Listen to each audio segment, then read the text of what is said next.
on this episode of In the Rack podcast. A lot of people in this industry where it's very oversaturated with people that aren't educated. They don't care to be educated. They care more about a before after picture, and they don't understand the process of taking someone through something, whether it's bodybuilding or races or anything like that. Like what you got?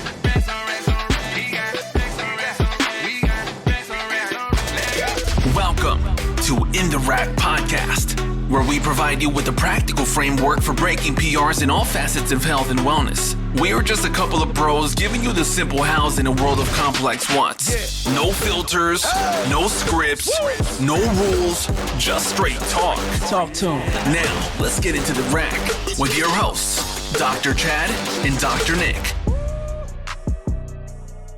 All right, everyone. Welcome to another episode of In the Rack podcast. It's been quite a while. We haven't done an episode of In the Rack podcast for a little while. I'm your host, Chad. With me is Hayden, and we got Nikki today as well. She's our special guest of today, and we don't have Nick. Nick is not here today. Nick decided that it was more important to be home with his family. But no, he'll be on the next one. We got a lot of podcasts lined up. I think it's ready. It's time that we get back on the move with this, and we enjoy it. We're just so busy, and I know we did take a little hiatus there, but we wanted to kick it off with Nikki. So we have Nikki Alliegro here today. She is a current patient of mine, and she's been a patient of mine for probably the last, 4 months-ish? Yeah, even longer, maybe. 5 months? Yeah. It was during your whole prep for your last competition, which we're definitely going to talk about. And you're a huge advocate of not only body work, but PT and all that. You're a competitor. You own a few businesses, and we're going to talk about that today too. But you are a good example of what we like to have on the podcast because, you live the lifestyle, and this is the lifestyle that we live, and we love talking to people that are very relatable to what we do. So why don't you just tell us a little bit about yourself, Nikki, and yourself as not only a competitor, like what your business is, how you got started, and all that. Okay. So I'm a competitor. I've been competing for 10 years now. And I started that after I had already been coaching for a couple years, personal training and owning a gym at the time. I got into just being in the gym in general in high school. I grew up playing a lot of sports. I was always athletic. My family was always athletic. And I found my way into the gym in high school. And then actually my first career, I guess you could say, didn't last very long, but it was in sports broadcasting. So I always wanted to work in sports in some aspect, but that wasn't working. So then I moved into becoming a trainer, which, like I said, led into me owning a gym for a little while. And then that's where I discovered competing because I needed a sport to get into. And it's like, once you're out of college and all of that, what can you do if you didn't, go to college for something? Sure. So I found bodybuilding, and I did the biggest show in my area at the time because that's how I roll. Yeah. I was like, if I'm going to do this for the first time ever, I'm going to go big or go home. Heck yeah. Yep. So I did that, and I fell in love with it immediately. I did terribly. It was awesome. I fell in love with what was to come from it. And then from there, I waited a few years of competing before I started coaching competitors because I really needed to know how everything felt, how it worked, learn as much as I could about it before I could help somebody out through such a process. And then just since then, I started my athletic apparel company, still training people now, still coaching competitors. Just all of it into one big thing. Yeah. I mean, you've got, so you've kind of mentioned a few things. So you've got your own coaching business. Yes. You've got your own gym now. Yes. And you've got your own fit line apparel. Yeah. The Fit Traveler. Fit Traveler, yeah. So, I mean, tell us a little bit about that. What made you want to get into all those avenues kind of almost happened at the same time, really? Yep. I mean, sort of, right? I feel like as a lot of people that have just been doing this for a long time, you kind of go through times of trying to figure out rebranding. Where do I fit in this industry that's so oversaturated? What's my niche in this whole thing of training and stuff? And mine was, I always grew up traveling, staying on top of what I needed to do when I was traveling. I love checking out gyms in other places I've never been, stuff like that. So that's when the Fit Traveler was born. I was actually on just one of my random trips for myself in Aruba, which is my second home. Yeah. And I made it my second home a long time ago. And I was in the process of rebranding just who I was and who I wanted to be and where I felt I could help people. And that's how the Fit Traveler as a company was born. And at that time, I had problems with athletic apparel. A lot of my clients did, friends did, and things like that. And so I'm one of those people where if there's a problem, I'm like, you know what? I'm just going to fix it myself and I'm going to do it. So I came up with my own company for it. And I took all the things that I saw as issues in the market and everything. And I did what I could to fix those problems and to make sure everything was going to work better for people that wanted to lift heavy and needed what they needed in the gym and out of the gym. Because I'm also active outside. Sure. So everything just kind of went from there. My fitness retreats too, those came from my background in just traveling and still going to gyms and stuff. And I was like, okay, how could I really help people like get the most out of it? Wasn't just about, oh, I'm on vacation, let me go to the gym. It was about how can I really take people and coach them in a full, well-rounded way. So to me, it was like, you know what? I'm going to take a group of women. We're all going to live in a house together. We're going to go to a beautiful place. Home base for those is Aruba. It's where I started them. And we're going to go to local gyms. We're going to do adventures outside that require physical activity. We're going to cook meals together. We're going to bond. We're going to go through workshops that I put together for an entire week. And then they can take those habits and bring those home with them. And they do every time, which is awesome. And now they're learning how to actually live that lifestyle where they know they can enjoy it, but also accomplish their goals. So, yeah. That's really cool. You create an awesome sense of totally. Great. I'm sure that gets it's them fun. to also like buy into Absolutely. what you're doing as a coach. Mm-hmm. So are those people that go on the retreats with you, are they mainly your current clients, or are they previous clients, or are they just sometimes they're just people that just reach out and be like, hey, I want to be part of this? Or? It's a whole mix. I'll have current clients that come. I'll have family or friends of theirs. I'll have someone that just found it on Instagram. I'll have somebody that I grew up with back in high school see it, which is really cool. So it's a complete mix of people, and I vet everyone. I make sure that everyone that's coming is coming for the right reasons, because that is the dynamic of the house. Like, there's no alcohol allowed in the house at all. People are coming there to get better, not to use things for, like, we're there to fix things and to go through roadblocks and stuff like that. So I have rules that they have to abide by to come on those trips and to actually get the most out of being there. So the groups always work out. It's really cool. Nice. They make like lifelong friendships out of it. Oh, heck so, yeah. Yeah. That's cool. And it just creates a nice culture. And like you said, people can just adopt these lifestyle changes that they learn while they're on those retreats with you. Yep. Seems like it's been pretty sweet. I mean, they've been happening year after year, so people are really getting a lot out of it. I know I saw that with on your Instagram before I even met you, and I was like, wow, she's doing all these retreats. This is kind of cool. But no, that's awesome. That's really, really, I mean, that definitely not only helps the brand, but it also helps people, right? So that's cool. Which is the point, yeah. Yeah, absolutely. So in terms of, I know you've made a lot of transitions in this last year, because just working with you, you were competing in bikini. Mm-hmm. You just finished up with your last competition, what, a few weeks ago? Like 4 weeks ago? 3 weeks ago? August? Yeah, just a few weeks ago. Yep. Yeah, and so you got done with that, and now you're like, I think I'm going to do something bigger, and so because I know some people listening to this might not understand some of the categories, but so you started in bikini, and now you're thinking about transitioning, or you are transitioning into wellness. Yeah. And can you explain to what the difference between bikini and wellness is for the people that don't understand? Yeah. So every division has its different like parts of your structure that have to show through different muscle development. Everyone still has to be conditioned. Yep. They still have to work hard. They still have to have muscle development showing up. It's just, where is the balance and the symmetry for that division? So whereas bikini is more of a balanced hourglass shape, so top and bottom half are balanced. You have wellness where you still have to have a developed top half, but the lower half now, so like your glutes and your quads and all that, need to be more developed, so there's an imbalance there.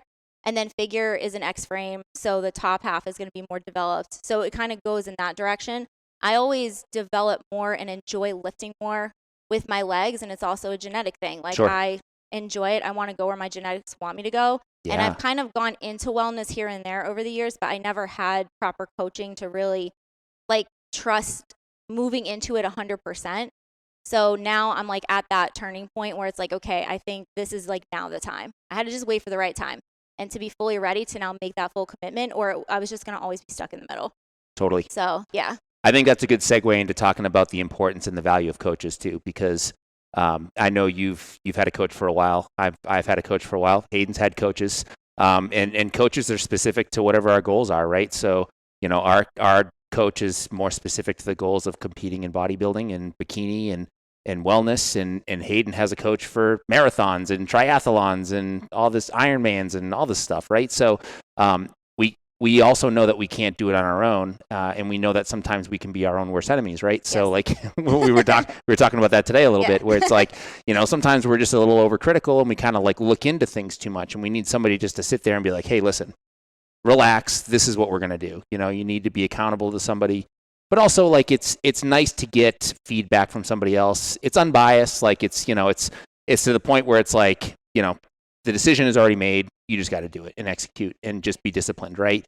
So in terms of coaches that you've had in the past, what do you feel defines a good coach? Because I know we've all had coaches that probably could be better, right? Yeah. And you've probably gone through some. I know I have, and I've learned I've learned a lot of things from all the coaches that I've had.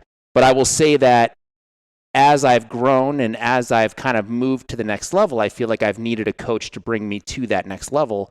How do you feel about in terms of coaching? Like, how do you feel that's changed for you? And what would define a good coach? Like, if somebody's looking for a coach, at some point in time. I love this question. Yeah, because I have so much to say on it. Yeah, but I'll keep it sweet and short. I'm going to be very honest. So I've had a couple ish of pretty good coaches. I have a really good coach right now. And I've had a handful of very bad coaches. I'm just going to say it. Yeah. There's a lot of people in this industry where it's very oversaturated with people that aren't educated. They don't care to be educated. They care more about a before-after picture, and they don't understand the process of taking someone through something, whether it's bodybuilding or races or anything like that. Like, there's a mental toll that is on that person, and they have a life outside of that they have to balance. Right. So understanding also how to work with that person, their goals, what they will and will not. Some people want to be all natural. Some people don't want PEDs pushed on them, right? So you have to understand that, and also what those even are, and how to coach someone with or without.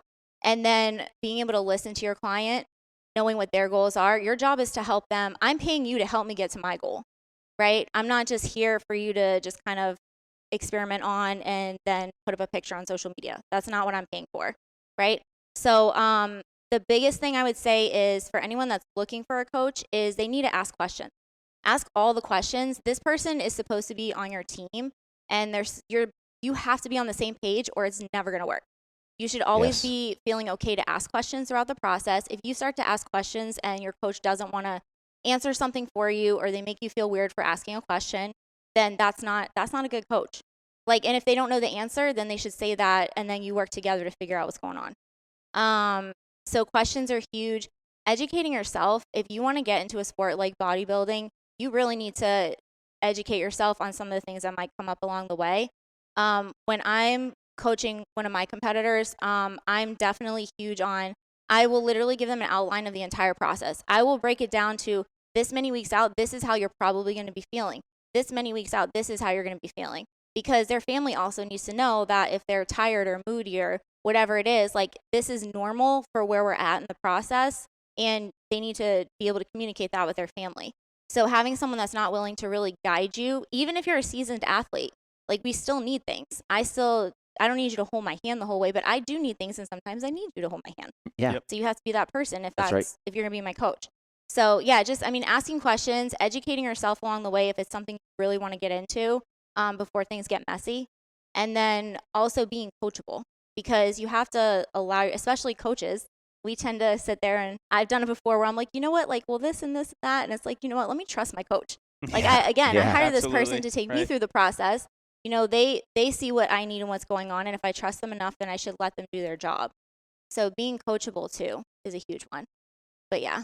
I think that's a great point. And to your point as well, like, it's not everybody in terms of like competing on a bodybuilding stage. That's not everybody's profession, right? It's a hobby for most of us, right? We have our full-time jobs. So the question is like, how can you have a coach that can help you balance work life as well as getting ready for stage. It's not easy, No. you know, and everybody looks at these cool pictures on Instagram and they're like, oh, doesn't look that hard, right? But then you get into it and you're like, this is not as easy as you thought. And it's mentally, it takes a toll, you know, especially if you have a family, you know, it's even harder. So I think having a coach that understands that is helpful. But and I'm the type of person too that I get kind of drawn into the coaches that have not only credibility, but somebody that I might be motivated by as well. So I'm not going to have a coach that probably has never competed. You know what I mean? If I'm True. trying to look to go on stage, right? True. I want somebody that has walked the walk or is currently walking the walk, because for me, that's motivational, you know? I know your coach does the same thing. You guys competed at the same show. So it's like, that's really cool. So it's, if somebody, in my personal opinion, if somebody's looking for a coach, I'm not saying that they have to be like the most jacked human being in the world, but I feel like they have to have experience in that area in order to be like a credible coach for whatever your goals may be. Do you feel that has helped you in terms of your coaching with your experience and people looking up to you because you're like, oh, she's done it, she knows, right? Yeah, I mean, I'm not a pro yet, still working on it. But I know that that's also a thing. People will forget that you don't have to be a pro to be a good coach, and some pros are not good coaches. That's right. So, because that's just not what they do. So, and that also goes into just because you competed one time doesn't mean that you know how to peak somebody for a show. And when it comes down to stuff like that too, and this is something I take in really personally when it comes to my coaching and how I work with my competitors and how I want my coach to work with me, is that my health is on the line. Like, it's not, even with lifestyle clients, it's not, you're not just putting together a random program and giving it to somebody. Like, this is literally, they're coming to you for health or to do something in the healthiest way possible. You could really mess them up for life if you don't actually take that into account and give it enough care that it needs. So it's definitely helped me with that stuff too. Like I said, I didn't even start coaching competitors until I had competed for 3 years straight. And I had already done like, I think 4 shows at that point. So I knew like how it felt a few times. I knew kind of what to expect a few times. I'd already then at that point been training people for even longer because I was already a trainer first. So I wanted to make sure I knew what I was getting into before I felt like I could even trust myself to coach somebody through that. So, yeah. Right. Totally. And I know we talk about this all the time, but in terms of what we do, and I mean, same with you, like you're running a business, well, a couple of businesses, and you're a competitor yourself. How do you balance all that, right? Like, so that's the thing, right? Because a lot of people are just like, I just don't have enough time. I don't have enough time. And then Hayden and I are like, you have time. You just have to make the time, Yeah. right? And now granted, I will say some people have less time than others. That's true, right? But it's how you allocate the time. Maybe we don't watch Netflix for 5 hours when we get home. And you like, because Hayden, we all take a break from 12 to 2 and we get our stuff done. There's no excuse why we can't get a workout in. There's no excuse why Hayden can't get 10 miles in. I mean, not everybody can get 10 miles in 2 hours, but Hayden can. But we talk about that, right? So like, do you have any like things that might make it easier for you to adjust the work-life balance and make it possible for you to fit in these workouts, as well as be able to train your clients, as well as be able to run your athletic line company and everything like that? Like, how do you make it all work? So this is a good question. This is something that I'm constantly learning and growing and getting better and better at, because I go 100% in every direction, which then you burn out really quickly. Absolutely. So this has always been an issue that I've had. And I learned this last prep that I really needed to back off of anything extra. And there were some parts of my business that I had to like really sit down and prioritize and say, you know what, this doesn't have to be done right now, because all it's doing is adding extra time, extra things in my day when I need to rest also. So, it's literally just about sitting down and coming up with a game plan and then sticking to it. But I mean, even all year long, like throughout the off season and stuff like that too, I train. I've always been a morning trainer. So I'll start at 5:30 in the morning. I train everybody until about 10 in the morning. And then I go to the gym right away because I'm also a morning person with the gym. So now I have done all my like stuff where I have to be present for, like that is done by noon. Now I have the rest of the day for all the other things I have to get done for my businesses and programming and stuff like that. But I keep that going year round so that when prep rolls around, that's not changing. Like my clients are still in the morning. I train right after them before my next meal needs to get done anyway. And then when I get home, I can then take a nap even before I have to do the other stuff because nobody else is depending on me at that point in the day. Right. So, but still, like taking a step back from certain things was a huge thing this prep for me. It made a big difference. And it was really hard to do because I'm not good at that. I think blocking your schedule like that is perfect too. I feel like that's the most effective way to do time. That's the same way. I do the same thing where I block my work. That break 12 to 2, I get my workout in, and then I go back. And on my shorter days, it's like, once again, work in the morning. And then in the afternoon, it's like getting life stuff done, like getting organized for the next day, getting organized for later on in the week. But like having those big blocks of like, okay, this is where I get work done. Me time. This is everything else. Like that's, I feel like that. I agree. I mean, I one of my mentors told me one time, he was like, do a time audit on yourself every day, every hour. You know, what are you doing during those times? What could be allocated to something else or somebody else could do, right? In terms of running a business, right? So, for example, there were a lot of things that I wasn't ready to give up, you know, in my business, and I am sure you understand. So it's like, but you have to be okay with giving up some of those things in order to be able to prioritize other things. And if, say, competing is a priority for you, or you know, getting ready for a race is a priority for you, then you have to make those things happen. And you can't make them happen if you're trying to do 5 different things at the same time. It just doesn't work. Like you said, you're just going to burn yourself out and you're going to be worse off for it. Health is going to decline and everything else. So I think a time audit is huge, kind of like what Hayden was saying in terms of blocking that time out. So once you develop that time audit and you're like, all right, cool, then you have to block out the time and you have to be consistent with the time block. So making it a non-negotiable that, all right, this time is for X, this time is for Y, this time is for Z, and that's what it is, you know? And I will say meal prep is not easy, and you have to allocate that time. And if you don't allocate the time, it doesn't get done. And if it doesn't get done, guess what? Now we go to McDonald's or Burger King. Exactly. And now we're just off the rails. So it's like it just gets very easy, and then it just becomes a cascade effect, you know? But being consistent with it and developing routines like that, then it just becomes easier. You're just like, all right, I do this at this time, do that at that time, and then it becomes routine, you know? But I think a lot of people have a hard time with the routine. And I mean, I kind of wanted to talk a little bit about this because I know that this is something that, because we do a lot of nutrition and stuff here as well, and I know nutrition is one of those things that most people have the hardest time with. And I kind of wanted to talk about that with you in regards to like prep, you know, like what are the things that most people have the hardest thing with completing? You know, what is the hardest thing for most people to be consistent with during prep? Or what are the mistakes that most people make that could be avoided, you know what I mean, during a prep, or just trying to reach their goals, maybe in general? Yeah, I mean, I think that these things for prep also go into lifestyle. 1,000%. In general. So whether it's the nutrition or the other things, right? So I think the meal prep, first of all, is one of the biggest things. Like, it doesn't matter if you're prepping for a show or if you work a corporate job or whatever it is, because a lot of the time, like my clients that in lifestyle that have their 9-to-5s and stuff, they can never get those meals in. And so meal prepping is that thing that helps them, especially if they have kids and stuff. And I try to tell them that I personally take Sunday. Sunday, I don't work. I go to church. I spend time with my family. That's the day where I'm just home to like relax. I don't lift on that day. Like that's my main meal prep day where I'll cook everything because I'm just at home, relaxing, chilling, doing those things. So that's kind of like my self-care day, I guess. Yeah, I'll call it that. So find a day that you can do that and keep that consistent every single week. And then the other thing is getting body work done.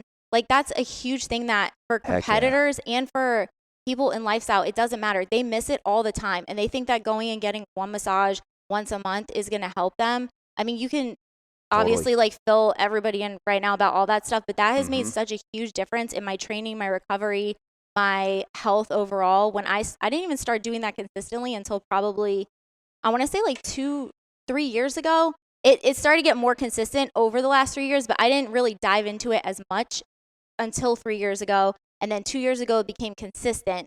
And now it's like very consistent because I know how much of an impact it makes. But that's something that I see all the time. Injuries happen. People are doing all these things that without actually like paying attention to the recovery part of it. Yep. And so it affects everything. Agreed. I get a body work guy too. He's actually going to be on this podcast next month. Selfish plug.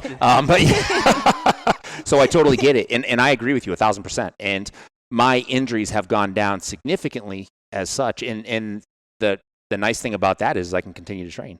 I don't lose any time. My health feels better. I feel like I can recover better. I feel like I'm stronger. I feel like there's so many good benefits to not only the body work, but just to like health optimization in general. Like in regards to that with your clients, besides the body work, is there anything else that you emphasize in terms of like, say, optimizing your clients or athletes' health, just to kind of, not only like you were talking about, it's like, hey, we want you to be able to get to this level of competition, but we also want you to be healthy in the process, right? Because we know how the scale can go. So like, are there anything that you focus on in particular with your clients that is super helpful with like maintaining their health and longevity as they're kind of going through this whole process?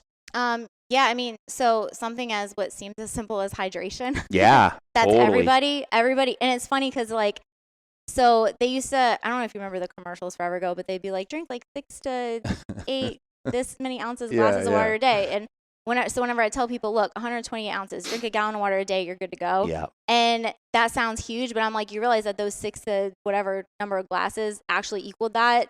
They would just tell you it in smaller form, but Totally. It's always been that much. That's right. Like, That's so right. Hydration for everything. That's for your body. That's for your mind, for your, like, literally everything. Hydration helps everything in the digestion, body. Everything. like all of that. So that's a huge one that seems small, but it's huge. Yes. And then, I mean, just working on, I would say like, I go into also like things like gratitude and things like that. I mean, I'm super faith-based and all of that. That's huge for me. But yeah, definitely that part of things like self-reflection and stuff like that. Like your why. Like, why are you even doing this? I feel like no matter who you are, if you don't keep revisiting that and that isn't coming from an intrinsic place, so from within and all that stuff, then it's going to not help you with your discipline. You need to really have like that coming from within, and then that's going to help you with your discipline. That why is going to be why you keep going.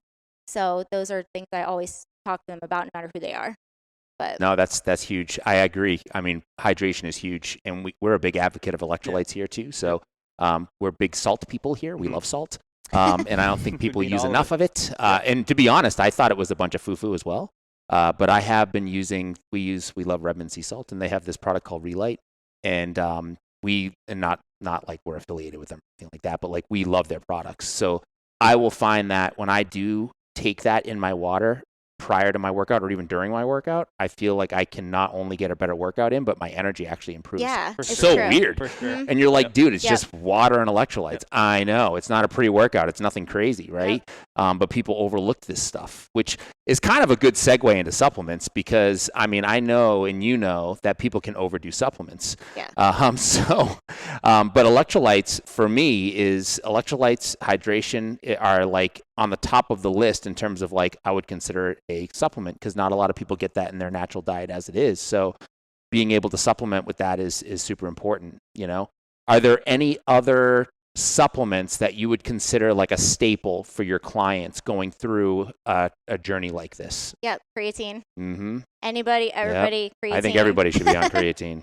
That I want to say is like one of the most important ones for sure. Yeah. So vitamin D is huge. There's such a deficiency of it. Mm-hmm.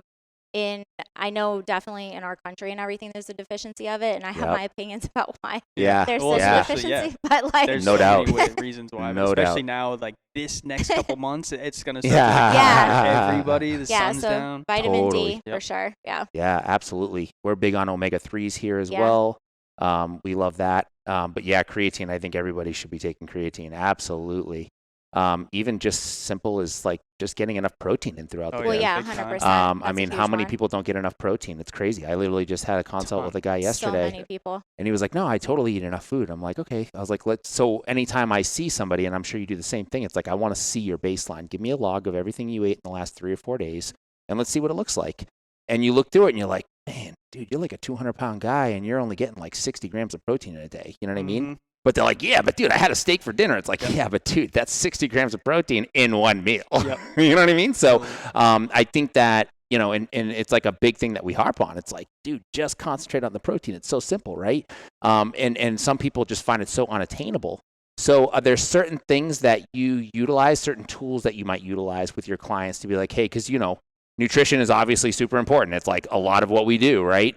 I mean, some would even argue it's most of the results that we get is based off the nutrition. So are there any like, say, tactics or strategies that you use with your clients that will help them kind of achieve these goals?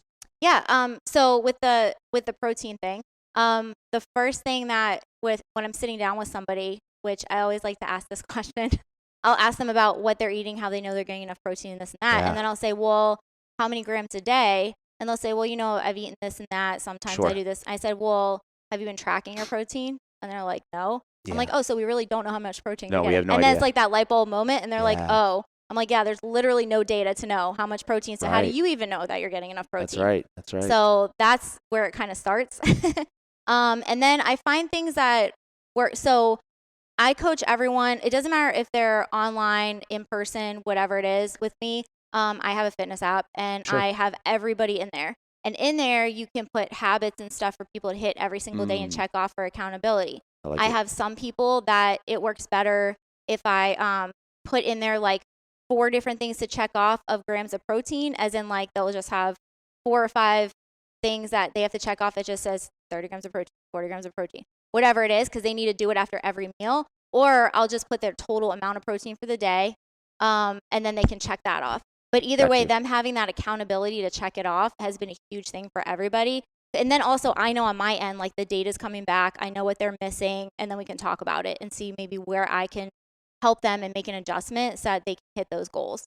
So, but yeah, just having all those like little ways that you can keep engaged with them and have them also visually see what they're doing and actively do something about it. So something as simple as like writing it down or checking it off. I think that helps people a lot. Totally. Yeah. So. I think there's like a huge misconception too as to even like most people don't even know what good carb sources or fat sources or protein sources are. It's kind of wild. And that's not anything against them. I just think there's just a lot of shit out there, that says otherwise. There's a lot of bad advice and a lot of people just try to DIY it and, or DIY it, and it's just not going to work, and they just try to figure it out on their own. And this is what you get. Like, I don't think a lot of people understand that there's carbohydrates in fruit. So they just eat fruit and they think it's healthy. There's nothing wrong with fruit. Fruit is unbelievable, right? But everything in moderation. So it's like if all you're having is fruit, you're just getting a whole bunch of carbohydrates and sugars and you're getting no protein. Yep. Nobody said it was bad for you, but when you're not having anything else, obviously it's not ideal for, whatever your goals may be right now. Hayden probably has to get in like 200 grams of carbs when he's running 10 miles. So that's a different story. My nutrition is much different than I feel like a lot of the bodybuilding community for sure. Like, I mean, I front load the crap out of all my carbohydrates pre and post workout. And I will use them during and just make sure I keep my stores full all the time. Like I don't have a carb count at all. Ever. And that's what I'm saying. That's why I'm saying people would look at your stuff and be like, oh, cool. Well, if Hayden's doing that, then I'm just going to do that. Yeah. Exactly. And they think that it's just like there's carryover into every single goal. And that's not the case, right? Yep. When I go and do cardio, it's not the same kind of cardio as Hayden does. You know what I mean? My cardio is specific for fat loss. It's not for endurance at all. I don't care to be faster. It's not my goal. But I think a lot of people kind of get misinterpreted information on that, where it's like, oh no, I just have to burn as many calories as possible. It's like, well, yeah, but no. And there's also a lot of good research to show that we don't have to really beat the crap out of ourselves to burn fat like that. Low intensity, steady state cardio is okay. You know what I mean? That's another thing. Yeah, for sure. And that goes with the educating part as far as like, absolutely. I was the same. I try to explain to them too, where it's like, this isn't like, if you want to learn more, I like to educate them anyway, even during a training session. I'll be like, this is why we're doing this, right? If they want to learn more and ask questions, I can go further with it. If they don't, that's fine. But also at the same time, if you want to learn more about what's going on with your body and why something is or isn't working, instead of just doing a copy paste from social media, educate yourself. And if you don't want to educate yourself, it's okay. This isn't your career. It's not your field. You're getting the help, but that doesn't mean that that's what you want to work in. That's my job. So also it's okay that you don't understand what macros are, why your carbs are different than your carbs and different than my carbs. That's okay. But you also have to then understand that either educate yourself on it to learn why, or just find somebody to help you. Yes. Because just wandering around blindly, you're never going to reach your goals. Mm-hmm. It's just not going to happen. You have to do one or the other. Yep. Absolutely. So it's like totally. Yeah. And I know for a lot of people that are listening to this might be like, well, I've been thinking about competing, but I'm not really sure. Do you have any advice for people like that are like, I really am thinking about it, but I don't really know if I want to. I don't know what my next step would be. What would your advice be for somebody like that? I think where would they start? So I think there's 2 equally important starting places. First, talk to people about it, talk to different coaches, make sure that whoever you're talking to coach-wise is actually giving you a full, well-rounded picture of what competing is, because there's money involved. There's Totally. Sacrifices involved. There's, food, cardio, training, like all these things have to get done or you're not going to be at your best. And then you're doing yourself a disservice and wasting your money and your time and your energy. So like find somebody that's going to actually give you all the information so you know what you're getting into. And then on top of that, find a local show if you've never been to one and go sit in the audience and watch the show. See what it's like to compete, get involved in the environment. If you sit in there and you're just like, this is the best thing ever, like I need to be up on that stage. I'll work through whatever else I have to, like I need to try this. Awesome. If you go in there and you're like, I do not want to be on stage in what looks like a thong, then competing is not for you because you have to wear what we have to wear on stage. Yeah. So it's like you need to see it, experience it, and you need to talk to somebody that's going to give you all the information and not just like the highlight reel of it, because that's what's going to screw you over later if you don't have that information. Yep. I agree. Yep. I mean, I say that all the time. We say that all the time, where it's like, I think also, I mean, just to kind of piggyback on the coach and what defines a good coach, I think not only a coach that's educated and knowledgeable, right, but a coach that also has resources. And not every coach is going to have every answer for you, right? But maybe they do know somebody that does, right? So that is, it's always good to have a coach that can point you in a direction too. So if it's like maybe something that's not quite in their wheelhouse, they know of somebody that can help you with X, Y, Z, and that kind of goes along with what we do with physical therapy too, where it's like, we're always having people ask us, hey, do you know of a chiropractor? Do you know of a massage therapist? Do you know somebody that does body work? Whatever, right? Like, because we're not for everybody. Like, I'm not for everybody. Hayden's not for everybody. You're probably not for everybody. And that's just what it is. And we're okay with that, right? Yeah. Like, we want to work with the people we want to work with. Yeah. But I think that having a good network of resources is important, and to be able to give somebody that information, it not only gives them more value, but it also gives them more trust in you as a coach. So I think that's super important. So if anybody's looking into a coach, I think a coach that thinks they know everything is not a good coach. Yeah. Correct. So that was going to be kind of like my summary of that.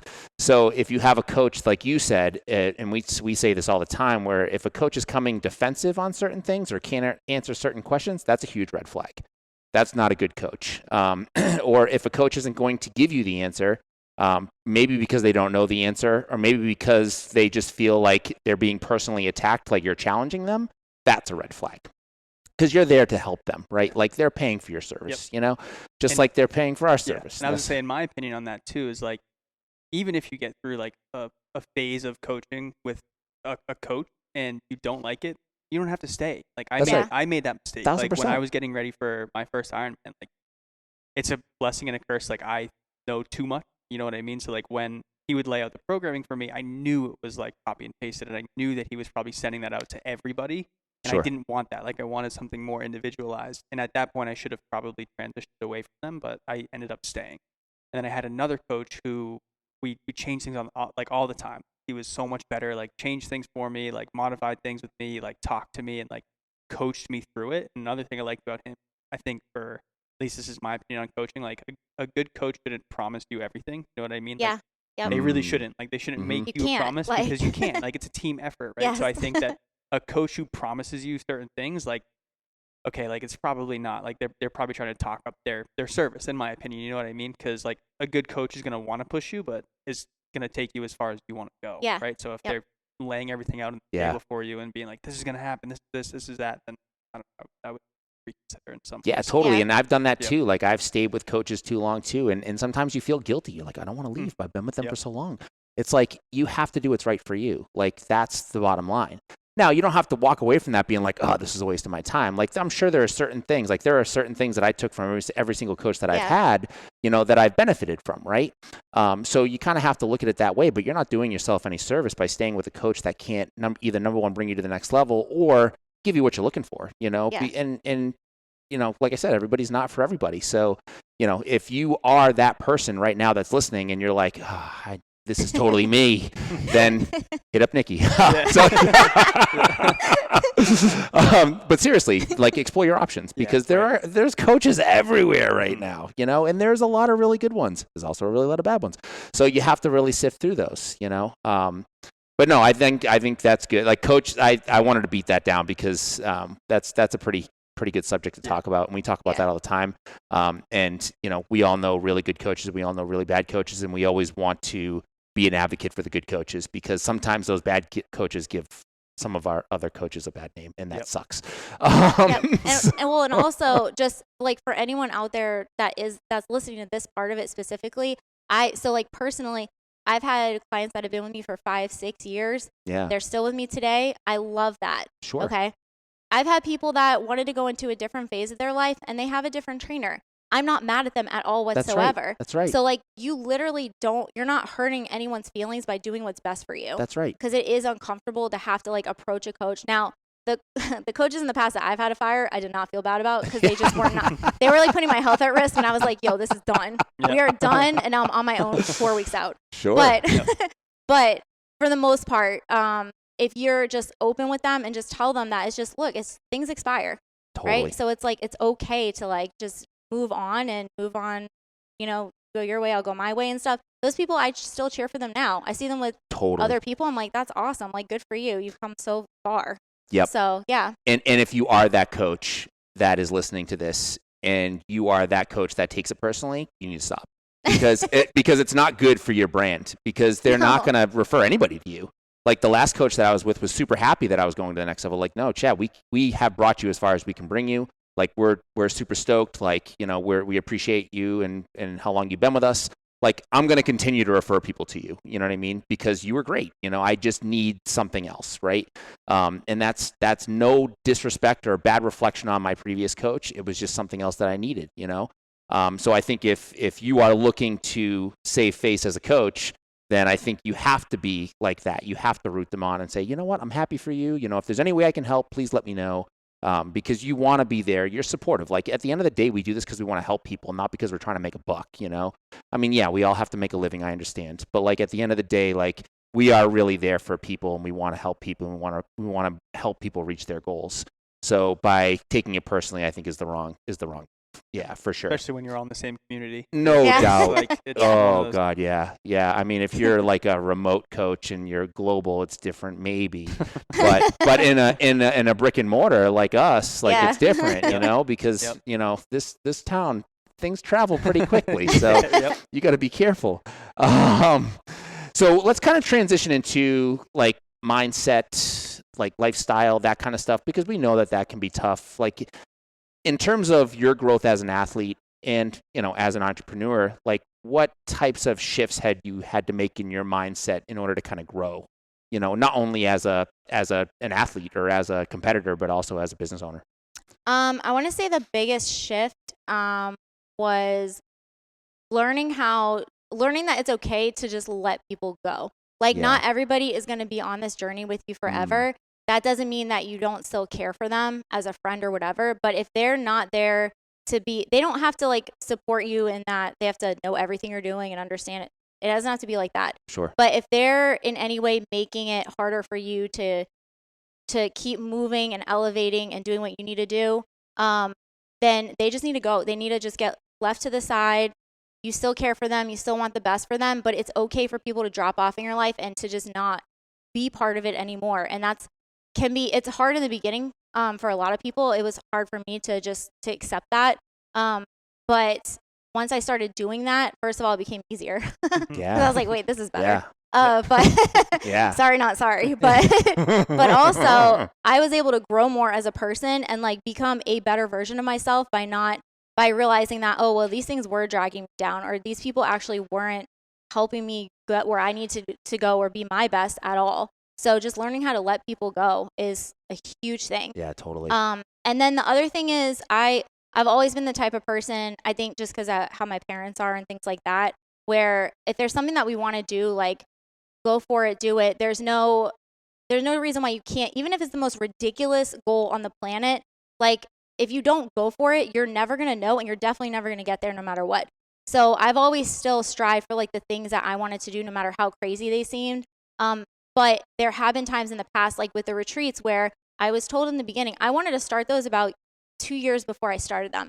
And a lot of people were telling me, you're never going to be able to do that on your own, or why are you going to do that? Or that's just going to become a whole mess and this and that. Guess what? The first one booked out all the way. They've been booked out since then. Yeah, they look busy. But every single person that comes, like, has the experience that I'll do anything to make sure that everybody there has an experience that's going to help them when they leave, no matter how big or small it is. So yeah, I can do this on my own. I can host these on my own. I can figure it out. I know what I'm doing. And it's like, but I could have started them years before, and there's a reason why I didn't, right? Everything happens when it's supposed to. But by allowing people to tell me that I can't do something or putting doubt in my mind when I know that really they have nothing to do with what I'm trying to do, that was definitely a lesson over the years where I stopped even. Like even with wellness, going from bikini into wellness, I've had a lot of people support it, and they think that structurally and all of that, I'm going to be great at it. And I've had people reach out and think that you're never going to get there. Like, you're this small girl and stuff like that. Guess what? I really don't care what you think, because I personally want to enjoy doing wellness. So at the end of the day, I don't care if you support it or not. I'm not going to put it off anymore just because you don't think I'm going to be a wellness Olympian. Like, I think you nailed that. Yep. That was perfect. You know? Okay. Yep. Yeah, that was great. Thanks. No, I think that's good too. It seems like you have a bubble for every sector of things you do, right? That you keep the people who are close to you in that bubble, and they help you succeed in all those different aspects, right? I think that's important, because you bring toxic people into those bubbles when you're trying to achieve something. It's only going to prevent you from doing what you want to do. So I think that's super important to have those people in those circles, and to eliminate those people who, they still might be your friends, but they're not benefiting you in that situation, and that's okay, right? I think that's a good point. I think great point. I think you always want to surround yourself with people that are going to push you, or people that are achieving things that you also want to achieve. Because, I mean, how many people told us that, if we were going to get rid of insurance, we weren't going to make it a year? I mean, we're still here, you know what I mean? And we're doing pretty well. So, I mean, we're enjoying it. Like, we've got a new facility. Like, we're able to see the patients and the clients that we want to, but everybody was like, it's not going to work. How are you guys doing it? You know what I mean? So, and that's not because we wanted to make extra money. Like, everybody thinks we made that move to be greedy. And in fact, like, I could show you the spreadsheet. It would be worse, actually. We've lost more money. If I wanted to be a successful clinic, I'd hire 5 more Haydens, and I'd be in Aruba with you, hanging out, doing yoga classes while these guys were all treating my patients. Yep. But that's not what I wanted, and to kind of go along with that, that's the culture that I built here. So, like, when I hired Hayden, when I hired Nick, like, there was a certain culture that I wanted to have here. And I know you understand that. So it's like, I wanted to have somebody that was going to be pushing themselves every day, not somebody that was going to be like, well, it's a 9 to 5, whatever, like, Hayden's always busting his butt, like, not only like treating patients in here, but reaching his own goals outside of here. Nick does the same thing.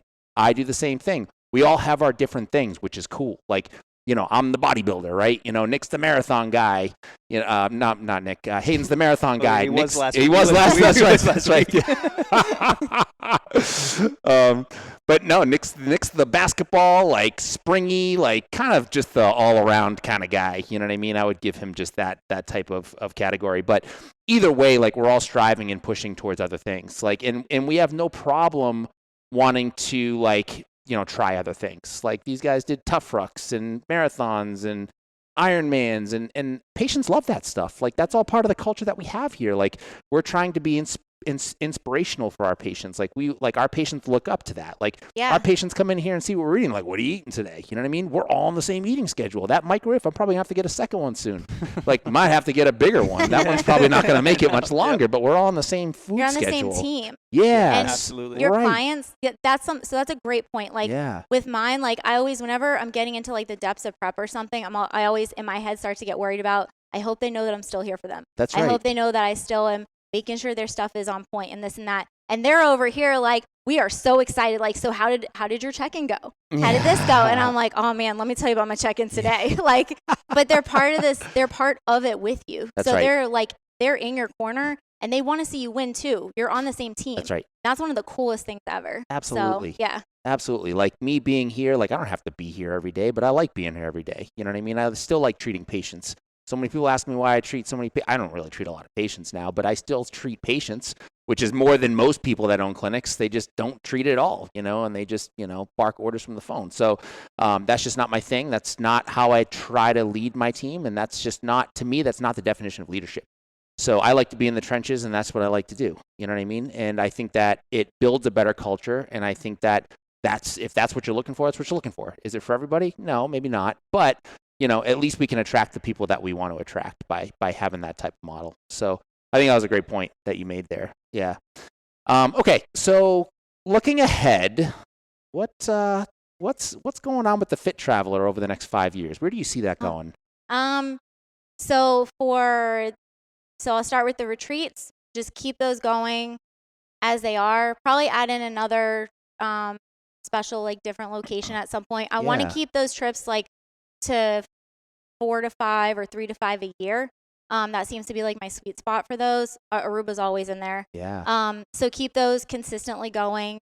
For the apparel, bringing out 2 more collections, continuing. I launched this past year was the first year I brought out men's physique shorts. Yeah, I saw those. Yep. I have been working on those for 2 years. It was really hard to get. It seems simple enough, but it's gotta be quite a process, huh? Getting those right and making sure that they're a regulation and that the colors are going to be liked by the guys and that the fit. And so I want those to be on all stages. Right now they are across the country. I just shipped some off to France a week ago. Oh, nice. Which is really cool. So they're everywhere right now, but I want to see more of them. Yeah. So I really I want to see those get bigger. But having TFT just become almost like a household name. I want people to know that when we're at events and stuff like that, the ones that we've gone to together, I will always be there. I don't ever want to, I don't care, no matter how big it gets, I still always want to be there at the booth, meeting people in person, being a face, because I never want to be one of those companies or those brands where the face disappears and then it's just just customer support, blah, no real person. So it will never be like that. So becoming a household name the best that we can. And then for coaching, I would like to take the training gym that I have now is just for me and a client. So it's just, one-on-one. I think it'd be at some point in the next 5 years cool to have it be where just big enough to be able to have maybe 3 to 5 coaches in there at a time with clients. Yep. No more than that. But have people being able to work out of it as well. But it's still just a personal training private facility, and that's it. So having that and having a second smaller location in Aruba, because I have some coaches there that I've already spoken to that I've known for years, and they're awesome coaches. They coach a lot of kids that go into the Olympics and things like that. The kids sports down there is awesome. So having a small kind of second location there, because I'm also there a lot, where I can almost have them just work out of it is in the plan too. Sure. And then just kind of keeping things there. And I like enjoying all the work. For people involved. that don't know, Nikki was at Lifetime, and she's no longer at Lifetime. She's got her own spot now. Yeah. And she's enjoying every second of it. Maybe not last week, but this week she is. I was there. She's all situated. She's kicking butt over there, so we're stoked for her. Now, in terms of your personal goals, in terms of now we're jumping into wellness, where do you want to see this go? Where would you like to bring this? So, I always saw myself going to the Olympia, no matter what. So I don't know how long that's going to take or how long it would take in bikini or wellness, but that's never been something that I've never been in my head and said, oh, I'm actually never going to get there. Yeah. Even if I never got there, I still 100% want to be on that stage, sure, lined up. I don't care what call out it is, although I will care then, but with the best in my division in the world, I want to step on the Olympia stage whenever that is. And then at some point down the road, when I do retire from competing, I don't want to until my body just doesn't want me to anymore. But as long as my heart's in it, I want to keep going. But I do at some point in the future, I want to judge. I want to judge NPC shows. I love it. And I feel like as a coach and everything, you understand what's being looked for and the development and stuff like that. So I really enjoy watching competitors on stage and being part of their process too. Yeah. So I have always wanted to do that. You've been to enough competitions. I feel like you could probably do it. Yeah, it would be so much fun to So, but that'll be way after I retire and stuff. And sick. So, all right, last question. If you could give your younger self a piece of advice, what would it be? So, if you were 18, 20 years old, what type of advice would you give yourself knowing what you know now? Oh my gosh, there's so much advice. I know. That was terrible. We all were. I would say actually, I'm gonna go more of into like not a personal. Well, I guess it's personal, but I would say so. When I went to college and all of that, especially around the time I was in college, it was, business school was just kind of like a whatever classes. Don't take that. That's dumb. Don't learn this and that. It's just, I feel like if I went back now, I would learn everything I could learn in business. I would start a teeny business. Like I would do everything I could at that time to learn the things that I wouldn't have had to. I'm grateful for all the ups and downs because they're all learning experiences. But there would have been so many things that I could have avoided, money I could have saved and stuff like that if that stuff was actually taken into account in my education. And at that time, something like business school or going to learn how to be a mechanic and stuff like that, they were really like kind of pushing that off to the side and being like, no, like go to school for liberal arts or go to school to be, whatever, this and that. Those I think are the things that are the most important. Those actually teach you how to be self-sufficient. They teach you how to live the life that you want to live on your terms and stuff like that. So taking that more into account then and learning those things, I think would have been a huge change for sure. I think that's a great point. Yeah. I would probably agree with that. I mean, if I had to give myself a piece of advice, I would have gotten a mentor a lot earlier, especially a business mentor. Yeah. Because we don't get any of that in PT school. Actually, none. Well, and trainers don't ever. Yeah, trainers don't either. Side of it right. Until they learn it. Yeah. 1,000%. So you either learn through lessons or you learn through, going through continuing education or getting a mentor that will kind of teach you the ropes, right? Yeah. Because at the end of the day, we all know that you could be the best PT in the world, you could be the best trainer in the world, you could be the best coach in the world, but if you don't know how to communicate with patients, if you don't know how to run a business, then you don't have really anything. Yeah. Like if you can't show people what you do or you can't communicate with people or you can't help people, it doesn't matter how smart you are. Yeah. You know what I mean? So I think I really would have benefited a lot from that, like what you said, and probably would have helped me quite a bit kind of in the beginning. So I think that's a piece of advice I think anybody could probably benefit from. Be good at your craft, but also don't forget that you need to work on the soft skills too instead of the hard skills. Yeah, like the back end of everything. That's the stuff that's the most chaotic and confusing and hardest to learn in my opinion. Like you're out here on the floor, you love it. Mm-hmm. Of course you're gonna figure things out, learn things quickly, and put them to work and all that. But it's the back end stuff that gets daunting. It's tiring. It's like you got one brain cell left at the end of the week. Yeah. Yeah. And that one isn't functioning. So it's kind of like. That's what we all do though. Our comfort zone is training clients or treating patients. Yeah. So whenever somebody is out of their comfort zone, they just go shuttle right back in their comfort zone. And you're like, what? They're money? No, I'm just going to go treat this patient over here. He's got some shoulder pain. It's just so much more comfortable. Yeah. A lot of people don't like to reach outside their comfort zone. So I think that's a great piece of advice for sure. All right, Nikki, if anybody wants to find out more information regarding, say, the Fit Traveler, events that you're having or your clothing line or your coaching, how could they find out that information? So I do have, I have a couple websites for everything. Yeah. I have TFT-gym is for the gym, thefittravelercollection.com, thefittravelerretreats.com. But if you go onto social media, all of them are on there. They have pages with links. My personal Instagram, Nikki Alliegro. Yeah. Literally everything's on there. Links, the other accounts. So if you want to kind of just go for that one-stop shop and then from there see what direction you want to go in, that works the best. Or just DM. Honestly, just send me an email or a message and whatever questions you have, I'll answer. So nice. Yeah. I'll link all that in the podcast notes too, so you guys can just click it there and then anybody can get a hold of Nikki. No, Nikki, we appreciate you coming on. It was fun. Yeah, had a lot of great. We'll have to have a part 2 at some point, maybe once you're once you get that IFBB Pro card and then you're on your way to the Olympia. Yeah. Yes. For sure. Awesome. Well, thank you, Nikki, for coming on the podcast. Thank you. I'm sure we'll see you soon. Yep. Thank you. Right. Awesome. Thank you for joining us in the Rack this week. Make sure to subscribe so you don't miss out on any future episodes. You can also find us online at proformptma.com or on social media at proformptma. And remember, if you train inside the rack, you better be thinking outside the rack.